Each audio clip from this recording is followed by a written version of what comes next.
적자 나올 때 2천, 3천 나옵니다. 어느 변호사분한테 여쭤봐도 다 앓는 소리 할 건데요. 2000년대까지만 해도 10,000명이 안 됐을 겁니다. 한 해에 변호사가 1,700명 넘게 나옵니다. 지금은 이제 4만 명이 넘어섰거든요. 변호사 평균 연봉이 중위값으로는 3천이라고 하더라고요. 3천이요? 네. 그래서 뭐 흔히 말하는 손가락만 빠는 변호사도 많다는 겁니다. 근데 이 정도까지 경쟁이 치열할 거라고 생각을 하셨어요, 혹시? 사실 그건 아니었어요. 사람을 말하다. Peoples. 안녕하세요. 저는 법무법인 심이라는 이름의 로펌을 운영하고 있는 심준섭 대표 변호사입니다. 제가 그 변호사님 스토리를 잠깐 보니까 서울대 로스쿨을 졸업을 하셨더라고요. 네. 그 서울대 로스쿨을 가시기 위해서 네. 혹시 공부를 얼마나 열심히 하셨어요? 사실 제가 대학교는 한양대학교 정책학과를 나왔습니다. 그러고 나서 이제 로스쿨은 법학 전문 대학원인데요. 대학원에 진학하기 위해서 마치 수능이랑 비슷한 리트라는 이름의 시험이 있습니다. 그 로스쿨 입시 자체를 위해서 공부를 막 아주 많이 했느냐 그러면은 그거는 조금 아닐 수는 있어요. 왜냐면은 이 리트라는 시험은 기출문제 풀고 또 뭐 강의 듣고 이렇게 우리 수능 공부하는 거랑 비슷하게 하는 건데, 그래서 1년 정도 이제 본격적으로 로스쿨 입시 준비를 위해서 뭐 공부를 했던 그런 기억들이 있습니다. 그래도 진짜 궁금한 게 얼마 버세요? 그런 거 있잖아요. 옛날에 뭐 변호사 되면은 뭐 무슨 뭐 앉아만 있어도 뭐 1,000만 원 버니 뭐 이런 옛날에 그런 얘기 있었는데 지금은 택도 없고요.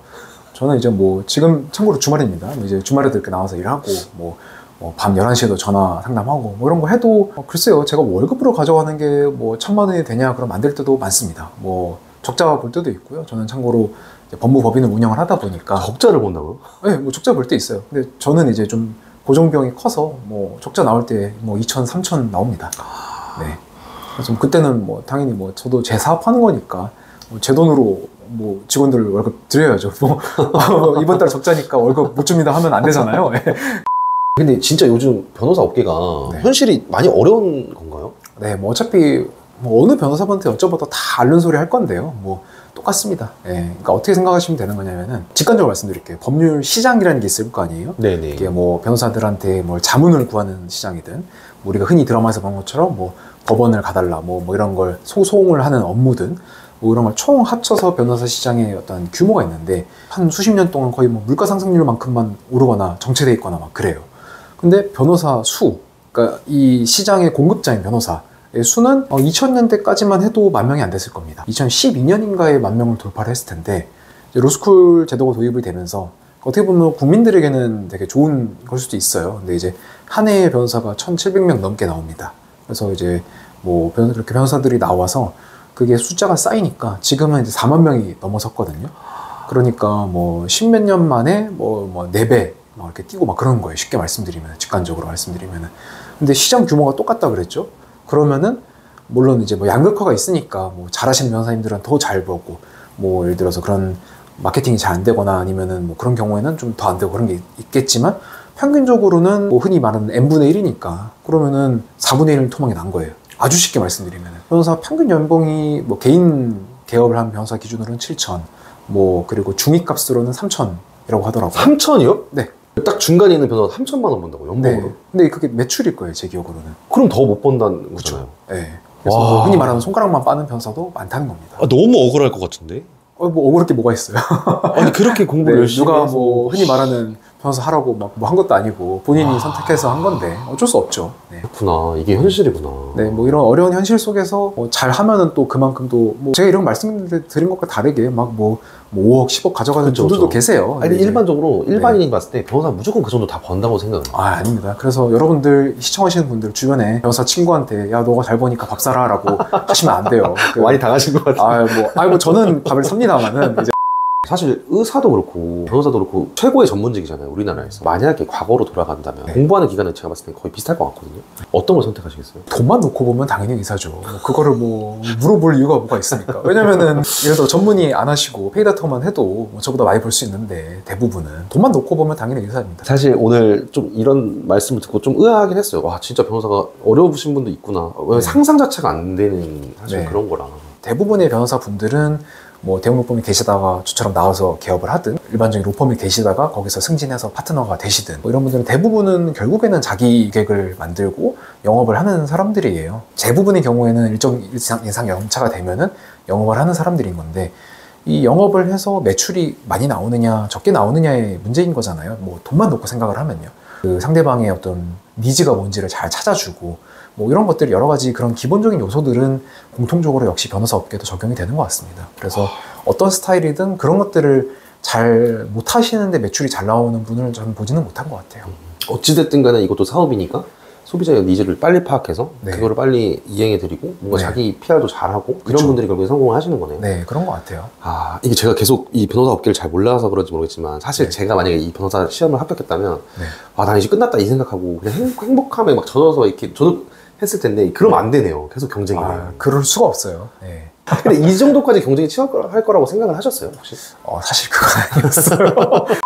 변호사여서 좀 장점이 있으세요, 그럼? 아까 뭐 제가 이제 막 변호사 업계 너무 어렵다, 뭐 죽겠어요 이렇게 징징징 됐지만 그래도 또래에 비해서는 처음에 기대되는 수입 자체는 그래도 평균적인 제 나이대 분들보다는 어느 정도 높은 건 사실이니까 그런 측면에서는 금전적인 좀 보상은 있다 이렇게 생각은 해요. 평균적으로는. 이 변호사라서 약간 사회적으로 받는 난 변호사라는 플렉스하는 그런 것도 있나요, 좀? 그런 건 있죠. 아무래도 제가 뭐 뭔가 얘기를 했을 때 조금 더 그래도 얘가 뭔가 아무 근거 없이 얘기하지 않을 거야 라는 근거 없는 이제 그런 믿음을 보내시는 분들이 조금 있으세요. 아무래도 동안이시니까 지금 네. 이렇게 양복을 안 입고 있으면 네. 그냥 일반 청년이거든요. 네. 근데 그러다가 내가 변호사인 거를 밝혔을 때 뭔가 대우가 달라진다든가. 다른 여러 가지 다양한 사회생활이 있잖아요. 그렇죠. 저도 이제 뭐 모임 나가는 것도 있고 그렇죠. 아니면은 뭔가 뭐 여러 가지 뭐 개인적으로 뭐 투자 관련된 뭐 계약을 한 것도 있고 뭐 이런 거 하는데 그럴 때 이제 웬만하면 전 직업을 안 밝히는 경우도 많거든요. 왜요? 왜냐면은 이게 좋은 의미든 나쁜 의미든 뭐 그런 거 했을 때 좀 상대방이 좀 약간 벽을 두는 경우도 많아요. 저 녀석 뭔가 기분 나쁘겠다가 갑자기 나한테 고소하는 거 아니야? 뭐 이렇게 그렇게 생각하진 않겠지만 예, 뭐 극단적으로. 네, 그럴 수 있다. 그러니까 이건 좀 개인적인 질문인데 네. 여자 만날 때 유리하진 않아요? 아무래도 그 흔히 말하는 뭐 전문직이면은 더 좋다라고 하시는 선호도를 가지신 분들도 꽤 있죠. 통계적으로 봤을 때. 그래서 그런 것들 덕분에 이제 조금 더 뭐 예를 들어서 뭐이 변호사가 되기 전보다 조금 더 인기가 좋아졌냐 그러면은 뭐 그런 것 같기는 합니다. 변호사님, 그러면 변호사와 의뢰인과의 어떤 이 호흡이 정말 중요할 것 같은데 재판에서는. 네. 예를 들어서 내가 어떤 경찰한테 막 처음에 전화를 받아요. 아, 너무 당황하겠다. 진짜. 그래가지고 막 어디 경찰서입니다 그러면 아이 뭐 보이스피싱이냐고 툭 끊어버리면 하겠죠. 근데 이제 예를 들어서 뭐 명함을 보낸다거나 아니면은 뭐 경찰 사건 번호 같은 거 쪽이 오나 그런 경우도 있어요. 아무튼 이제 연락이 왔는데 아, 실제로 근데 전화가 와요? 전화 오는 경우 많습니다. 그래서 어디 경찰서에 뭐 누구누구 뭐 어떤 계급의 누구입니다 라고 말하면서 말하는 경우가 많은데 어찌됐든 이렇게 딱 했을 때 이런 혐의를 받고 있는데 이런 거 기억이 나느냐 뭐 이렇게 물어볼 때가 있단 말이에요. 기억이 안 나는데 뭐 이런 거 같은데요 이런 식으로 답을 하면 안 돼요. 왜냐면은 이 전화를 처음 하는 것도 지금 이 수사 과정의 일환이잖아요. 그럼 시작이 된 건가요? 네, 이미 다 그러니까 보통 고소 사건이면은 고소인 조사를 다 완료했고 뭐 인지 사건이라고 하죠. 경찰이 스스로 이제 뭐 보다가 이거 의심스러운 것 같다 하면 인지 사건이면 또 관련된 뭐 1차적인 조사는 이미 다 한 거고 아니면 신고 사건이어도 신고 받아서 뭐 현장 조사 다 하고 전화를 한 경우가 많거든요. 그 피의자 조사라고 하는데 의심을 받는 사람 피의자라고 하는데 이런 조사를 받기 그 날짜를 조율하기 위해서 전화를 할 때도 이미 1차적인 사실관계에 대한 검토는 다 끝난 상태가 많아요. 근데 이 전화를 받았을 때 뭐 그냥 혐의를 막 잘 기억도 안 나는데 막 인정한다는 취지의 말을 하거나 그럼 그게 다 수사 보고서에 쓰입니다. 그래서 함부로 말하면 안 돼요.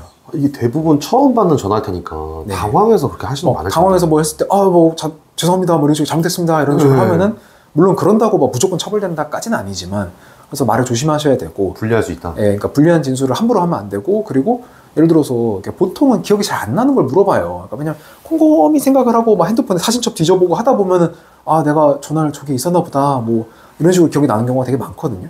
근데 이제 이게 기억이 안 날 때는 기억이 안 난다라고 말을 하면 되는 거예요. 거짓말을 하면 안 되겠지만 내가 기억이 안 나는 거 안 난다 말하고 아니면은 뭐 이제 뭐 잘 모르겠다 뭐 이건 나중에 좀 이제 뭐 예를 들어서 좀 가물가물 헷갈리기도 해가지고 뭐 논리 정연하게 좀 정리를 해서 말을 해야 되겠다.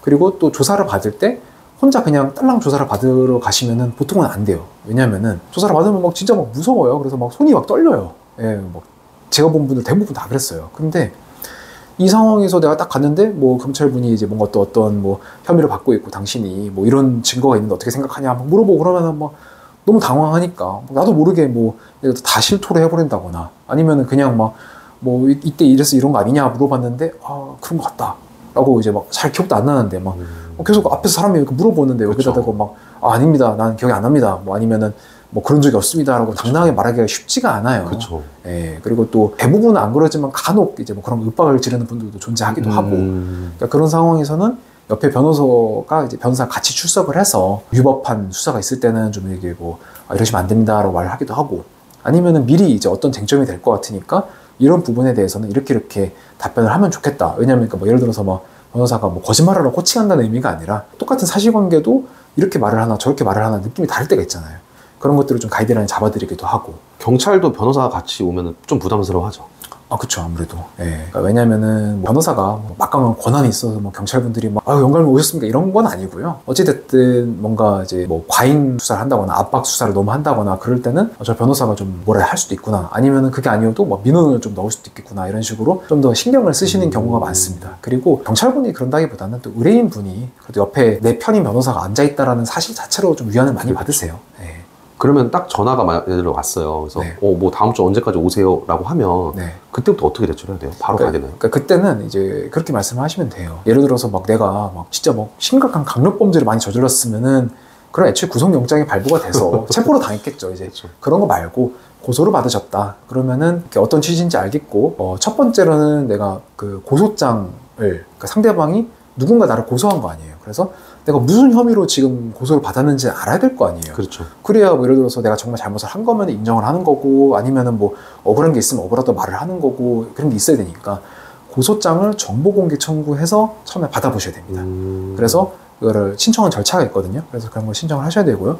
두 번째로는 내가 변호사의 조력을 받고 싶으니까 좀 변호사를 알아봐야 되겠다. 훌륭한 변호사, 나와 좀 맞는 변호사가 누구일지에 대해서 알아봐야 되잖아요. 상담도 여러 번 해봐야 되고. 네. 그래서 좀 알아볼 시간이 필요하다라고 해서 변호사 고용을 하고 그 다음에 그 변호사도 되고 나도 되고 경찰 수사관 분도 되는 시간을 조율을 해서 조사 일정을 잡는 거죠. 미룰 수가 있나요? 경찰 네. 시간을? 그러니까 물론 그걸 막 끝도 한도 없이 막 뭐 이제 오늘 전화가 왔는데 뭐 내년 1월에 조사 받으면 안 되냐 뭐 이런 식으로 나오면 경찰분도 지금 이게 무슨 태도냐라고 하면서 뭐 구속영장을 이제 신청을 하겠죠. 이제 그런 체포영장이나 그런 거 말고 제 말씀은 합리적인 선에서 제가 다음 주에 뭐 변호사들 상담을 좀 받아보고 뭐 그 다음 주로 좀 어떻게 조사 일정을 잡으면 안 되겠습니까? 라고 하면은 보통 그 정도는 그래도 조사를 안 받겠다는 게 아닌 거잖아요. 그래서 그렇죠. 그런 거에 대해서는 수사관분들도 납득을 하십니다. 근데 만약에 무조건 다음 주에 나오세요. 이렇게 하는 건 잘못된 거네요? 보통 그런 경우는 거의 없죠. 네. 실제로 첫 대응을 잘못해서 재판에 불리한 경우가 많이 있나요? 그런 거 되게 많죠. 그럼 이미 그거는 사건이 저지러진 상태에서 변호사님께 상담이 오는 걸 거 아니에요? 그런 경우도 있어요. 네. 그럼 엄청 안타까우시겠어요? 그럼 제가 말씀을 드리죠. 왜 그러셨냐? 그러면은 뭐 내가 뭐 쉬었나 봐요. 이렇게 말하는데 뭐 어쩌겠어요. 제가. 그럼 나중에 가서 변호사님께서 이거 이 사람 좀 당황해서 이랬다라고 물론 말씀해 주시겠지만 그런 게 좀 별로 영향이 크게 없나요? 그러니까 그런 식으로 이제 대응을 해서 뭐 그게 받아들여지기도 해요. 뭐 처음에 좀 당황을 해서 잘못 말을 한 거고 뭐 이런 게 사실인데 관련해서 이런 증거, 객관적인 증거들이 있다. 그러면은 설득이 좀 될 수 있는데 어찌됐든 난이도가 올라가죠.